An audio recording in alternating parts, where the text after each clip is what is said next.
Assalamualaikum warahmatullahi wabarakatuh. Perkenalkan, nama saya Askuri Nabila Angel, NPM B1A021284.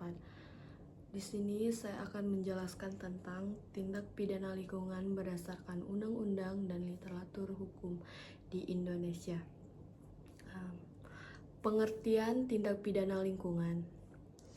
Tindak pidana lingkungan adalah perbuatan yang secara melawan hukum dilakukan dengan sengaja atau karena kealpaan yang mengakibatkan pencemaran atau perusakan lingkungan hidup.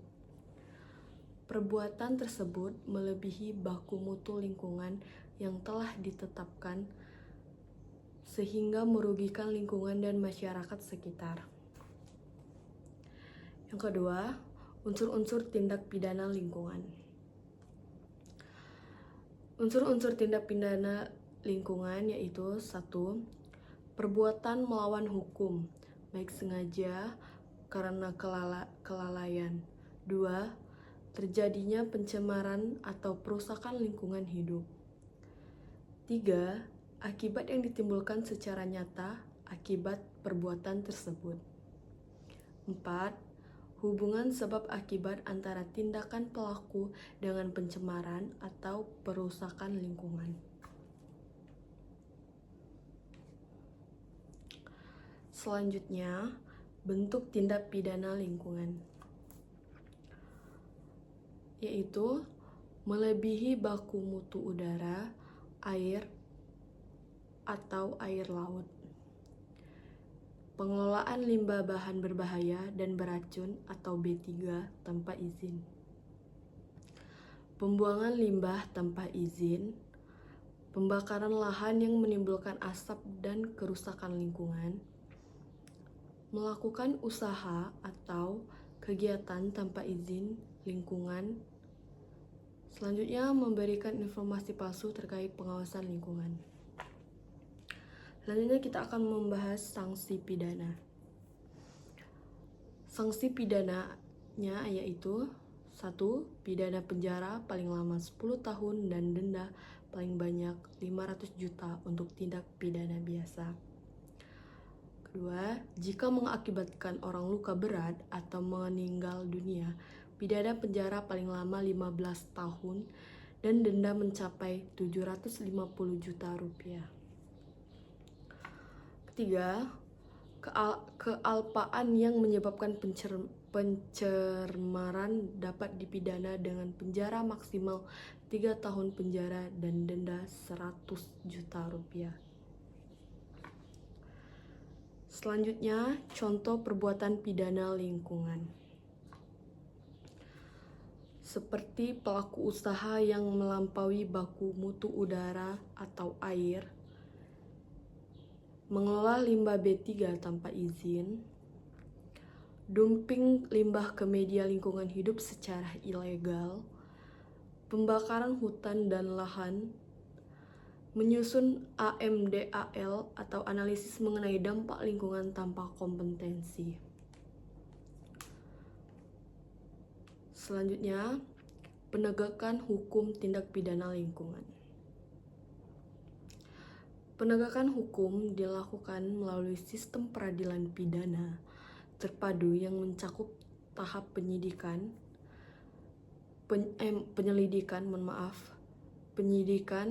penuntutan, hingga sidang di pengadilan.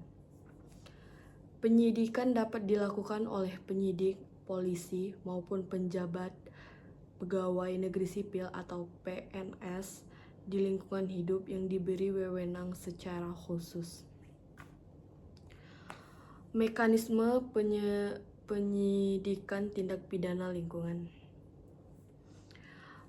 Penyidik tindak pidana lingkungan melibatkan koordinasi antara penyidik Polri dan PNS lingkungan hidup. Penyidik PPNS lingkungan diberi wewenang melakukan pemeriksaan kebenaran laporan mengenai tersangka dan mengambil tindakan penegakan hukum sesuai KUHP dan Undang-Undang Perlindungan dan Pengelolaan Lingkungan Hidup atau UU PPLH. Prinsip dalam penyidikan harus konsisten, transparan, dan menaati aturan perundang-undangan agar hasil penyidikan kuat dan dapat digunakan sebagai alat bukti pengadilan. Secara totalitas, materi tindak pidana lingkungan mencakup aspek hukum substansif atau jenis perbuatan dan sanksi, aspek hukum formil atau penegakan dan mekanisme penyidikan, serta kajian terhadap kasus nyata sebagai bahan pembelajaran untuk melindungi perlindungan lingkungan di Indonesia.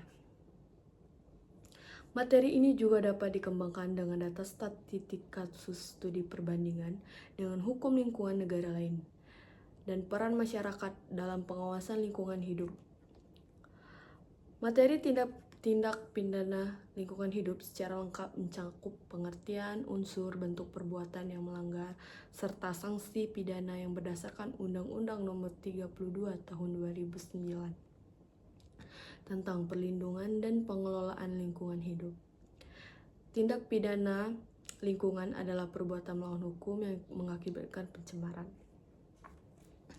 Selanjutnya, kita akan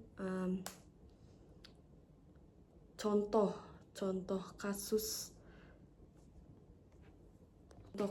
tindak pidana lingkungan. Salah satu contoh kasus terkini adalah pencemaran lingkungan akibat jebolnya kolam penampungan instalasi pengelolaan air limbah atau IPAL PT Sawit Inti Prima Perkasa di Kabupaten Bengkalis. Limbah dari IPAL mengalir ke lahan dan anak sungai sekitar pabrik, merusak tanah dan tumbuhan warga. Meskipun telah dilaporkan kepada Dinas Lingkungan Hidup, pihak perusahaan belum melakukan perbaikan yang signifikan, sehingga dilakukan penyidikan oleh Kementerian Lingkungan Hidup dan Kehutanan atau KLHK dan Dinas Lingkungan Hidup Kabupaten Bengkalis. Saya juga akan menambahkan materi tentang penegakan hukum tindak pidana lingkungan. Penegakan hukum dilakukan melalui sistem peradilan pidana terpadu yang mencakup tahap penyelidikan, penyidikan, penuntutan sehingga persidangan di pengadilan. Penyidik dapat dilakukan oleh penyidik polisi maupun pejabat pegawai negeri sipil atau PNS di lingkungan hidup yang diberi wewenang secara khusus. Tahap-tahap penegakan hukum meliputi 1. Penyidikan, pengumpulan bukti awal dan keterangan untuk menjelaskan perkara.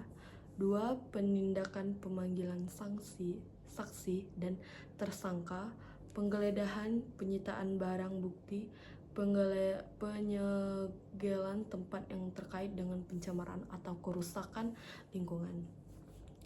Ketiga, pemeriksaan tersangka, saksi ahli lingkungan serta uji laboratorium. Penyelesaian dan penyerahan berkas perkara ke penuntut umum untuk proses selanjutnya. Dalam proses pengadilan, ahli lingkungan dilibatkan untuk memberikan keterangan ilmiah tentang dampak pencemaran atau perusakan lingkungan yang terjadi di lingkungan. Mekanisme penyidikan tindak pidana lingkungan. Penyidikan tindak pidana lingkungan melibatkan koordinasi antar penyidik Polri dan PNS Lingkungan Hidup. Penyidik PPNS di lingkungan hidup diberi wewenang melalui pemeriksaan kebenaran laporan, menangani tersangka dan mengambil tindakan penegakan hukum sesuai KUHP dan Undang-Undang Pelindungan dan Pengelolaan Lingkungan Hidup atau UU PPLH. Prinsip dalam penyidikan harus konsistensi, transparan, menaati aturan perundang-undangan. Secara totalitas, materi tindak pidana lingkungan mencakup aspek hukum yang substansif atau jenis perbuatan sanksi, aspek hukum formil, penegakan mekanisme penyidikan, serta kajian terhadap kasus nyata sebagai bahan pembelajaran untuk perlindungan di Indonesia. Dan itu saja presentasi saya pada hari ini. Lebih kurangnya saya mohon maaf dan terima kasih atas waktunya. Wabillahi taufiq wal hidayah. Wassalamualaikum warahmatullahi wabarakatuh.